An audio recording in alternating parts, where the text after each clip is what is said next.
The neighborhood kids called her the running woman. At precisely 6:15 each morning, rain or shine, Olivia Mercer sprinted down Maple Avenue, her brown ponytail bouncing with each determined stride. Today was no different, except for the phone clutched in her hand like a lifeline. She glanced at the screen for the fifth time in as many minutes, rereading the message she'd sent at 5:38 to her sister's new number. Jane, the twins have fever again. Can't make it to work today. Need to reschedule Mr. Patterson's meeting. Please let everyone know. The response that pinged back 3 minutes later was not from Jane. Wrong number. But twins with fever sounds serious. Do you need help? Olivia had quickly typed back an embarrassed apology and tossed the phone into her bag. Just another chaotic start to another impossible day. Single motherhood wasn't for the faint of heart, and neither was keeping her small accounting firm afloat while raising 5-year-old twins. As she rounded the corner toward home, Olivia noticed something unusual parked outside her modest 2-bedroom bungalow. A sleek black vintage Cadillac idled at the curb, its engine purring softly in the morning quiet. A tall man in an impeccable dark suit stood beside it, checking his watch. The neighborhood kids had stopped their bicycle riding to stare. Mrs. Gonzalez paused while watering her roses. No one owned a vehicle like that in this working-class corner of Portland. Miss Mercer, the man approached with professional courtesy that felt more like authority than politeness. Yes? Olivia's hand instinctively went to her messy ponytail. Harrison, I've been sent to assist you today with your children. He extended a crisp business card that simply read, Dominic Santoro. Olivia's stomach dropped. The name meant nothing to her, yet something about the way it was presented suggested it should. There's been a mistake. I don't know any Dominic Santoro. Harrison's expression remained neutral, but his eyes held the steady calm of someone accustomed to dealing with resistance. Mr. Santoro received your text message this morning regarding your twins. He's asked me to bring you and your children to his residence. This is absurd, Olivia said, backing away. I accidentally texted a wrong number this morning. That's all. Mr. Santoro was quite clear about the situation. Harrison's tone was respectful, but carried an undercurrent that suggested refusal wasn't truly an option. He specifically mentioned your twins' names, Ethan and Ellie. Olivia froze. She had never mentioned her children's names in the text. Harrison continued, his voice quieter now. He also mentioned that Ethan is allergic to penicillin and Ellie still sleeps with the stuffed elephant missing one eye. A cold shiver ran down Olivia's spine. Those details were correct. Frighteningly correct. Who are you people? How do you know about my children? Harrison's expression softened slightly, the first crack in his professional facade. Miss Mercer, I understand your concern. I've worked for Mr. Santoro for 15 years. He's an intensely private man, but I can assure you he means no harm. The coincidence was too significant to ignore. What coincidence? That's not for me to explain. Mr. Santoro has arranged for a pediatrician to be at his residence for the twins. He's also aware you were planning to miss work today and has contacted your office. Olivia's head spun. You contacted my workplace? Mr. Santoro did. He spoke with Jane and explained you would be unavailable. He also rescheduled Mr. Patterson for next Tuesday. The mention of her sister and client by name sent another jolt through Olivia. How could a man she'd never met know so much about her life? I'm not getting into that car with my children, Olivia said firmly, though her voice trembled. Harrison nodded as though he'd expected this response. Mr. Santoro anticipated your reluctance. He handed her a sealed envelope. He asked me to give you this. Olivia tore open the envelope with shaking fingers. Inside was a handwritten note on heavy cream stationery, the script elegant and controlled. Olivia, I understand your caution. The world is dangerous for a single mother. 16 years ago, I donated to a fertility clinic in Portland. This morning's misdirected text wasn't coincidence. The birth dates match. We should talk. If you prefer, I'll come to you. Dominic Santoro. Olivia staggered backward, memories flooding back of the fertility clinic, the donor number she'd selected, the birth of her twins. She had never expected to know the donor's identity, had never wanted to, had built a life without needing to know. Miss Mercer, are you all right? Harrison stepped forward. I need to check on my children, she whispered. Of course, I'll wait here. Olivia hurried inside, her mind racing.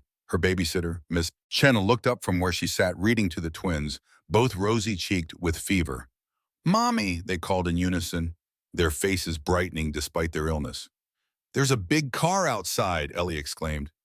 "With a driver," Ethan added. Olivia knelt beside them, studying their faces as if seeing them for the first time. Ethan's determined jaw, Ellie's analytical gaze, features she'd never connected to anyone but had always seemed distinctive. "How are you feeling, my loves?" she asked, touching their foreheads. "Hot," said Ethan. "Yuck," added Ellie. Mrs. Chen handed Olivia the thermometer. 103 for both, same as earlier. Olivia's phone buzzed with a text from the unknown number. "Your children need medical attention. I have Portland's best pediatrician waiting. No strings attached, just help for the twins. Please." Olivia looked at her children, then at the modest house she struggled to afford, at the pile of medical bills on the counter from the twins' last illness. She thought of the lost day of work, the clients she might lose, the precarious financial tightrope she walked every day. Then she looked back at the Cadillac, still waiting patiently at the curb. "Mrs. Chen, could you help me get the twins dressed? We're going to see a doctor." 20 minutes later, Olivia sat rigid in the vehicle's plush interior, a twin on either side of her, both wide-eyed at the car's quiet luxury. The leather smelled expensive, old money rather than flash. As they pulled away from the curb, she couldn't shake the feeling that she had just made a decision that would irreversibly change all their lives. The Cadillac wound its way through Portland's steep West Hills, each curve revealing more extravagant estates hidden behind elaborate security gates. Olivia held her twins close, their small bodies radiating fever heat against her sides. Ellie clutched her one-eyed elephant, which she'd named Brave, while Ethan pressed his face against the tinted window, momentarily distracted from his discomfort by the passing mansions. "Do princesses live here, Mommy?" Ellie whispered. "No, sweetie, just people with a lot of money," Olivia answered, trying to keep her voice steady despite the storm of emotions raging inside her. Harrison caught her eye in the rearview mirror. "Mr. Santoro's residence is just ahead." The car slowed before an understated entrance, at least compared to the ostentatious gates they'd passed. A simple iron gate with no nameplate was the only identifier.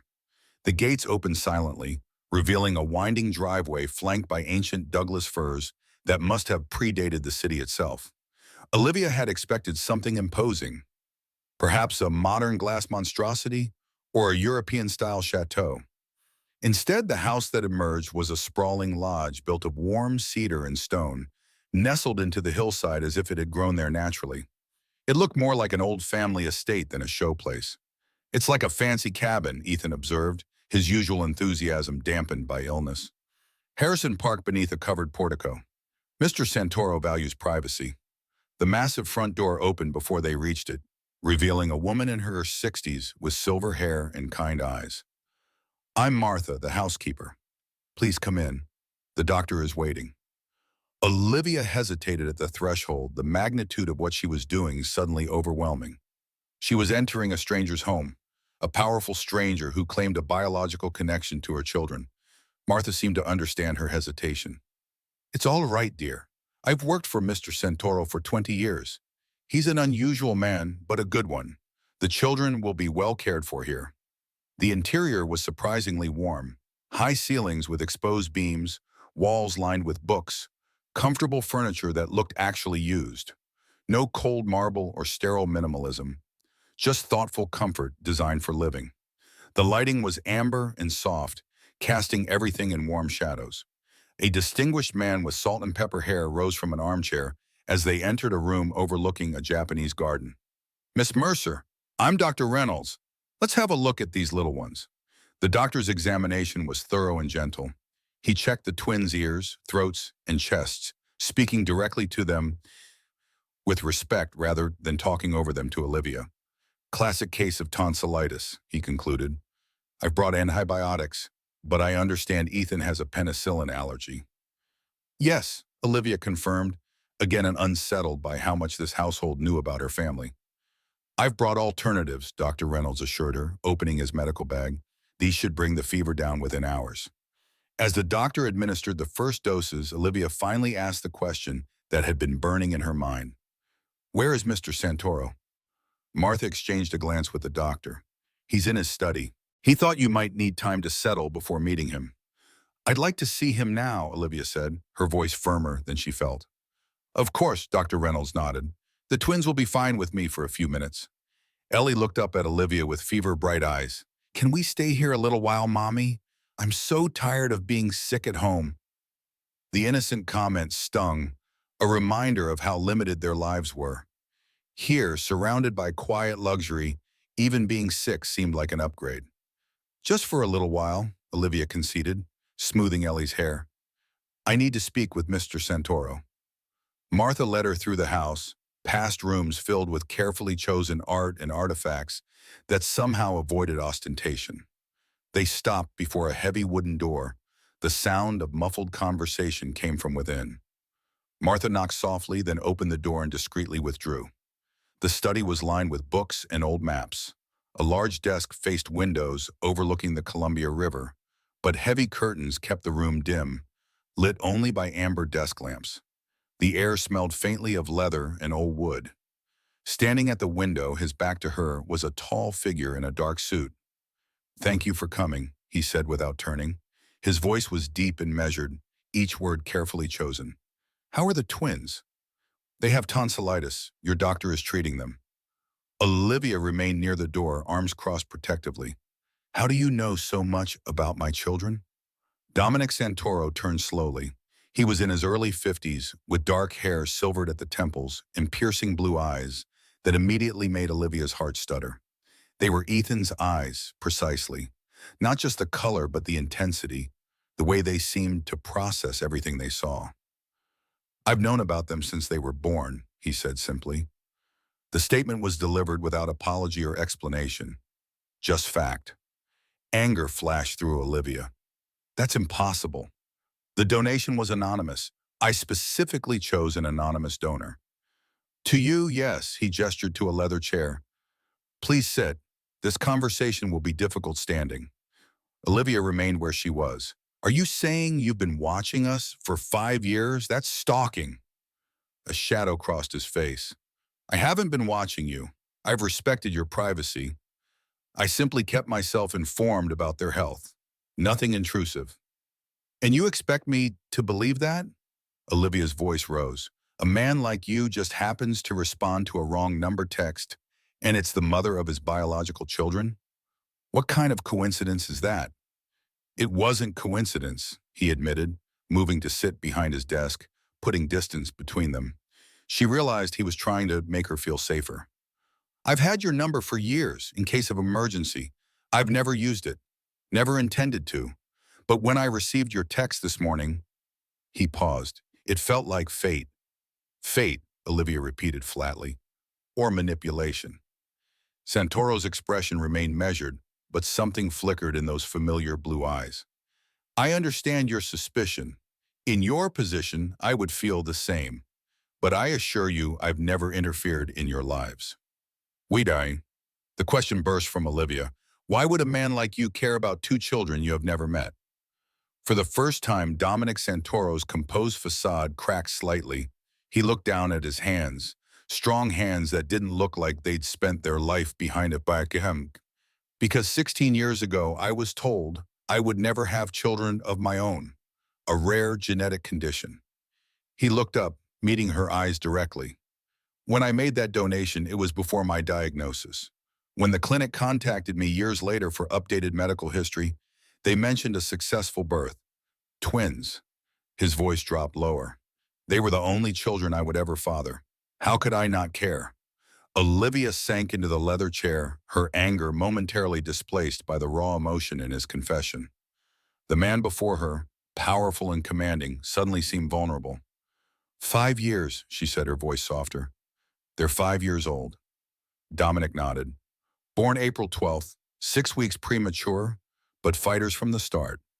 He reached into his desk drawer and removed a plain manila folder. "I've never approached you because I respected your choice, but I've kept their medical information updated with my doctors, in case they ever needed it." He slid the folder across the desk. Olivia hesitated before opening it. Inside was a comprehensive medical history, not of her children, but of Dominic himself. Genetic screenings, family medical tree, detailed information that went far beyond what the fertility clinic had provided. My condition isn't hereditary, he said, seeming to read her thoughts. The twins won't inherit it. Why are you showing me this now? Because your text this morning wasn't just about a fever. The twins have been sick frequently over the past year. 3 bouts of tonsillitis, recurring ear infections, unusual fatigue. Olivia stiffened. How could you possibly know that?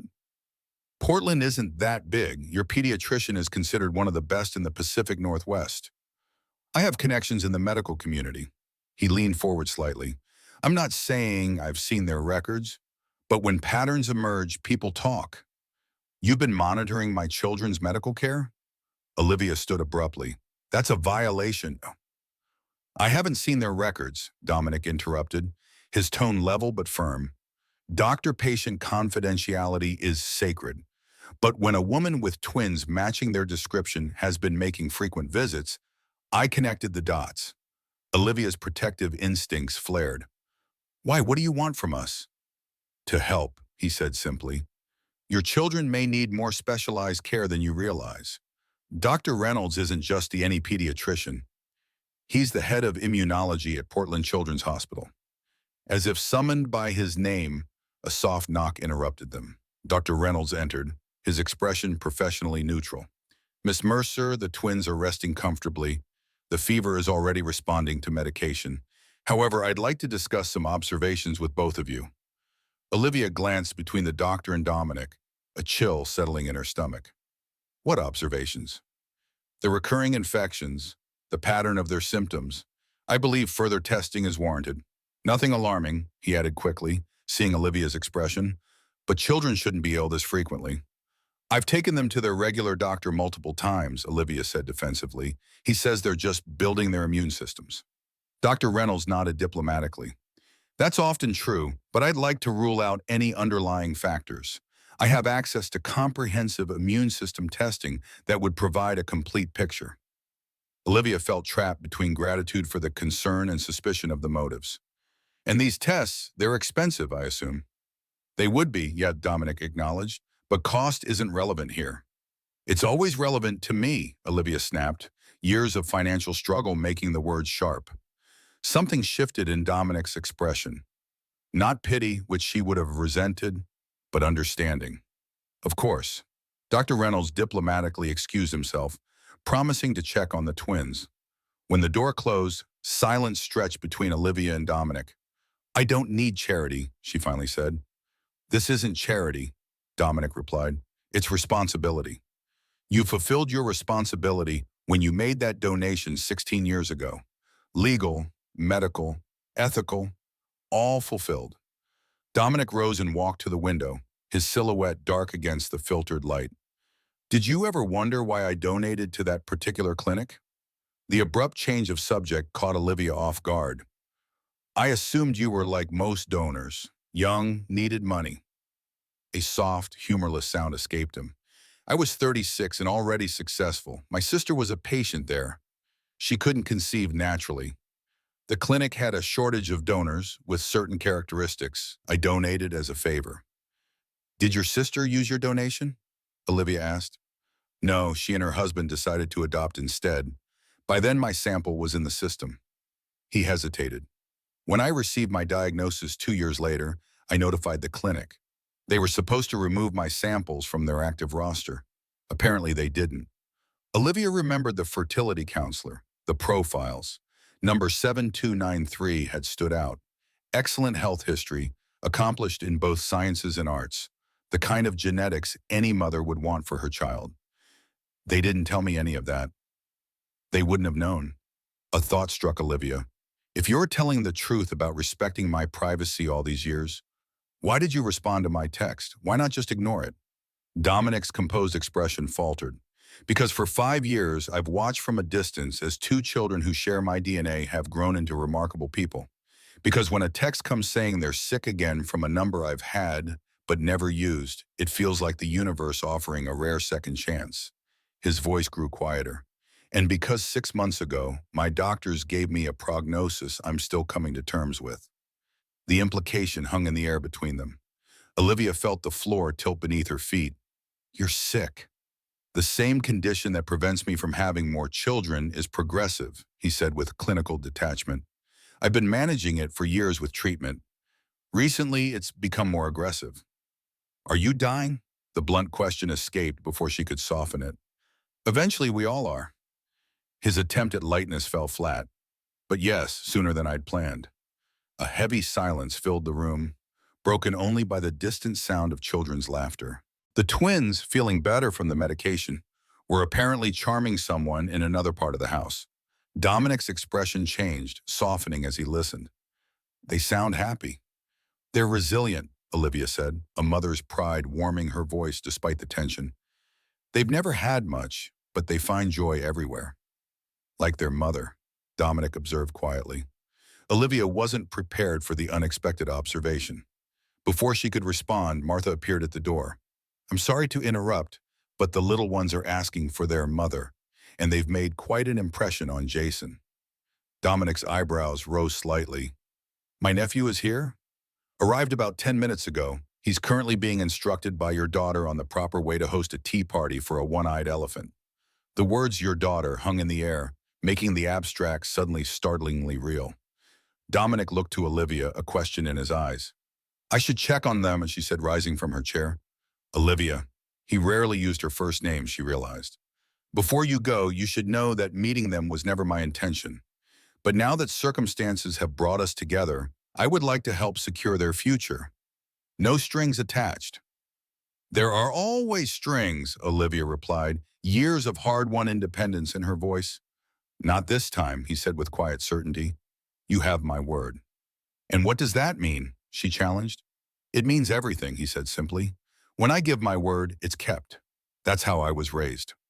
As Olivia followed Martha through the hallway, she couldn't shake the feeling that despite Dominic's assurances, invisible threads were already weaving around all their lives, connecting them in ways that couldn't be undone. The room Martha led Olivia to was clearly designed for children, though she doubted any had visited recently.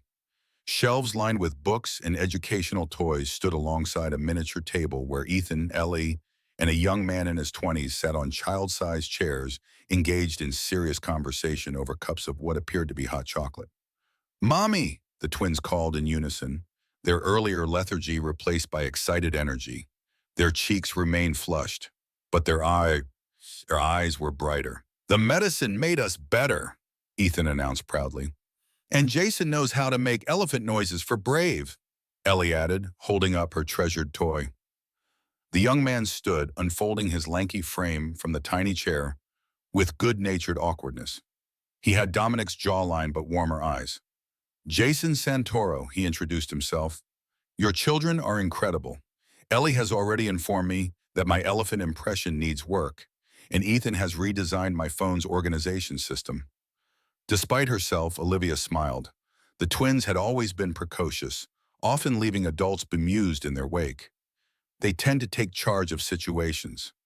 Wonder where they get that from, Jason said with a knowing look. Martha discreetly cleared her throat. Jason, your uncle would like to see you in his study. An unspoken message passed between them. Jason nodded, turning back to the twins with exaggerated solemnity. I've been summoned. Will you both be here when I return to improve my elephant impression? If Mommy says we can stay, Ellie replied, looking at Olivia with pleading eyes. After Jason left, Olivia knelt beside the children. How are you feeling? Really? Better, Ethan said, then whispered conspiratorially. This place has everything, even a movie theater. And there's a garden with a pond, Ellie added, with real fish. Olivia felt a pang. The simple things these people took for granted were magical luxuries to her children. We should think about heading home soon. Mrs. Chen will be worried. Martha, arranging art supplies on a nearby table, spoke without looking up. Mrs. Chen has been informed that you might be staying for dinner. We've prepared the guest suite if you'd like the children to rest before the drive home. The presumption irritated Olivia, but she couldn't deny the twins looked comfortable, and their fevers seemed significantly reduced. We'll see, she said noncommittally. In Dominic's study, a different conversation was unfolding. Jason paced before his uncle's desk, running hands through his already disheveled hair. You can't just spring this on everyone, he argued. The family will want to know about them. The family doesn't need to know, Dominic interrupted calmly. Nothing has changed. Nothing. Jason stopped pacing. There are two children in the playroom who share your DNA. Children you've apparently known about for years without telling anyone, including me. That seems like a significant change. The existence of the twins doesn't affect anything, Dominic said firmly. They have a mother who has raised them superbly without any input from me. My goal is to provide them with medical care and financial security, not to disrupt their lives. Jason studied his uncle with newfound understanding. This isn't about the family at all, is it? This is personal. For the first time, Dominic's composure wavered. They're 5 years old, Jason. Bright, resilient, full of potential. And I have perhaps 2 years left if the treatments continue to work. The blunt assessment hung heavy between them. Jason, who had lost both parents in an accident as a teenager and been raised by his uncle, knew better than most how Dominic kept his emotions tightly controlled.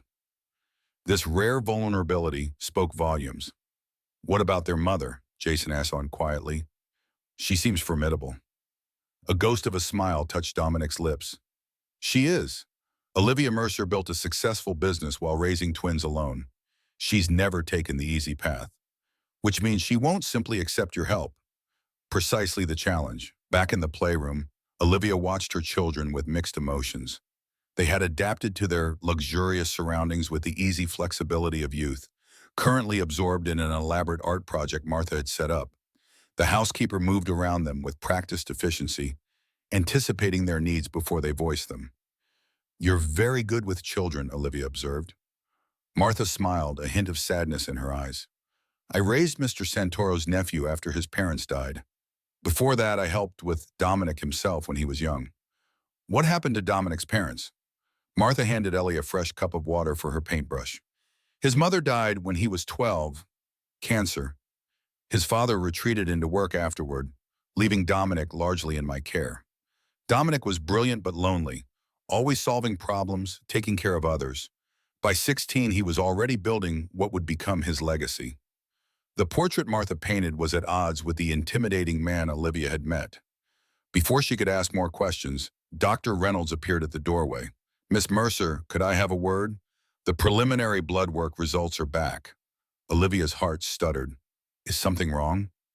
Nothing alarming, and he reassured her, but I'd like to discuss the findings privately.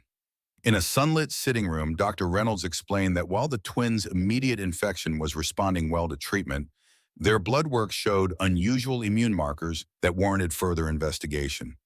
Nothing immediately life-threatening, he emphasized, but potentially significant for their long-term health. I'd like to schedule comprehensive testing at the hospital tomorrow. What kind of testing? Olivia asked, practical concerns immediately surfacing. I don't know if my insurance will cover specialized tests. Mr. Santoro has arranged everything, Dr. Reynolds said gently. No insurance necessary. Olivia felt the familiar flare of pride and independence. I can't accept that. Miss Mercer, the doctor leaned forward, his expression serious. These tests could identify why your children have been ill so frequently. Speaking as a physician, not as Mr. Santoro's associate, wouldn't you want that information regardless of who pays for it? Put that way, her objection seemed petty. What mother would refuse medical care for her children based on pride? Still, accepting help from Dominic Santoro felt like stepping onto a slippery slope. I need to think about it, she finally said. When she returned to the playroom, she found Dominic sitting cross-legged on the floor with the twins, examining their artwork with genuine interest. He looked up as she entered, a question in his eyes that she answered with a slight nod. Relief visibly washed over him. Mommy, look what we made. Ethan thrust a painting toward her. It's our house, but bigger with a pond like here. And I drew Brave with 2 eyes, Ellie added, because Jason said in this house, broken things get fixed. The innocent comment struck Olivia deeply. In her world of careful budgeting and constant compromise, things stayed broken. Toys' missing eyes remained that way. Leaky roofs were patched, not replaced. Dreams were deferred in favor of practical necessities. Dominic must have read something in her expression. He rose smoothly from the floor, brushing off his expensive trousers. Martha has prepared dinner, nothing formal.